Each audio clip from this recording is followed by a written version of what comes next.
welcome back to my channel. I'm Yana Glow, and in this video I'm going to be showing how I created this LED strip light vanity mirror.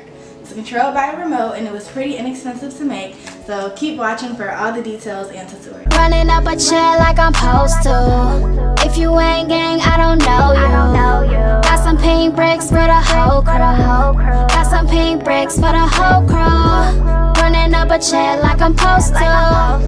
So for this project you will need a flexible LED light strip, a power adapter cord, L-shaped 2-prong LED strip light connectors, and an LED light remote and adapter. All of these items I ordered from Amazon and they will be linked below. And of course, you'll also need the mirror of your choice. This is a mirror that I've had for a few years and I just spray painted it a rose gold and white to match the rest of my vanity. I already have one strip of lights laid down on the mirror and now I'm measuring out the next strip for the top. It goes a little bit over where I want because the lights have pre-marked sections where you can cut. About every 3 lights there's a line with some scissors and you can only cut there. So since it goes over, I'm folding over the access to glue down and making a cut there. So I also at this point connect, you can't see too well but you'll be able to see it again later on in the video. And there's 2 prongs that I have to stick the light strip underneath and snap shut. So I connect the portion that I already have measured out along with the rest of the roll of lights. And I peel off the backing, and then since it's already self-adhesive, I don't need any extra glue. I can just press it where I want it to go on my mirror.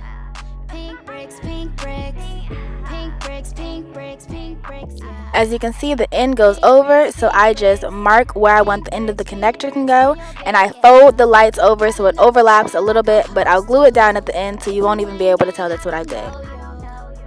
Also, after every few cuts, I like to plug the lights in just to make sure that everything is functioning fine and I haven't made any mistakes, and then I go ahead and I measure out my next strip of lights.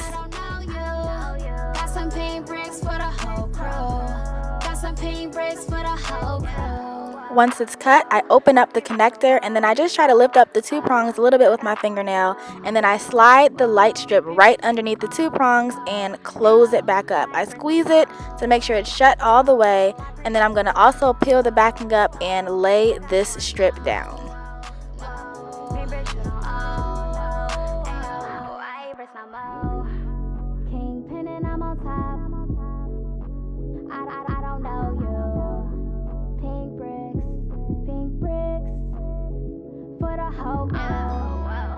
This strip also went a little bit longer than I wanted to, so I had to use the overlapping method again, just squeezing the end, making sure that the connector is right in the corner where I wanted it to go, and then I add in the next strip of lights for the bottom of my mirror.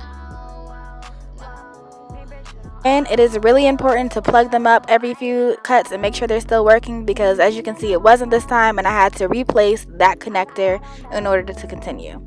So after it's replaced, I measure out my bottom strip.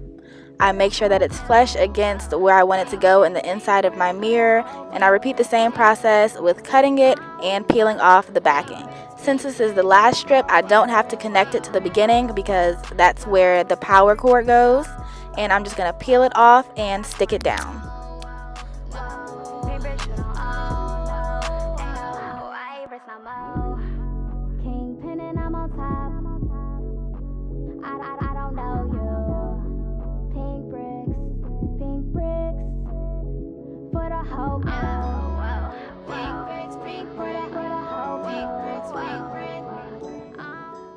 Alright, so last I go and I add little drops of super glue to the pieces of the light strip that were overlapping just to make sure they're not sticking up and looking crazy.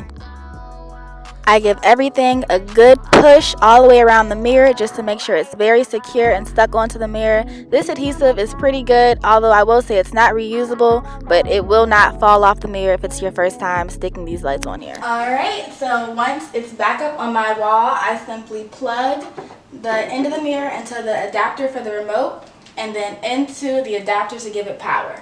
Once it's in my wall, it's automatically just linked up to the remote and everything works pretty smooth. It has tons of different modes, you know, power, regular, on and off. I don't know why I turned it off.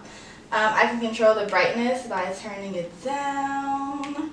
turning it back up. It also has mode, so I can have a little party with some strobe. I do have the lights in my room on right now, so I'm not sure if you can see too well, but this light gets really bright. Like if everything's off and it's pitch black outside, which it'll be in like 2 hours, this light will light up my entire room, like huge. So, and you can see I only did 1 layer. So if you want to do more, you know, it has a couple more feet left in the roll that this came in, so you can always go around and add multiple layers, but I wanted to stick with just one because I didn't want to mess up or clash too much with the design of the mirror that I already had. Seriously, this thing is so bright, and as opposed to other mirrors that cost hundreds and hundreds of dollars, or even the ones that are still like, I mean, they're still pretty expensive, where you try to make the lights on yourself, it's just, this is by far the easiest option, the quickest option, and the most affordable option. So please let me know if anyone else tries to create this LED light vanity mirror. Please send me pictures and videos. Also, make sure you're following me on Twitter and Instagram. And please, please, please subscribe to my channel. There's tons of more videos coming soon, some more fashion, beauty. I'm going to do a review on this hair because I've been loving it. And, you know, you guys please let me know what else you want to see. If you guys like more DIYs like this, along with the one I made back here, thumbs up this video and there will definitely be more DIYs. Okay, thanks guys, bye.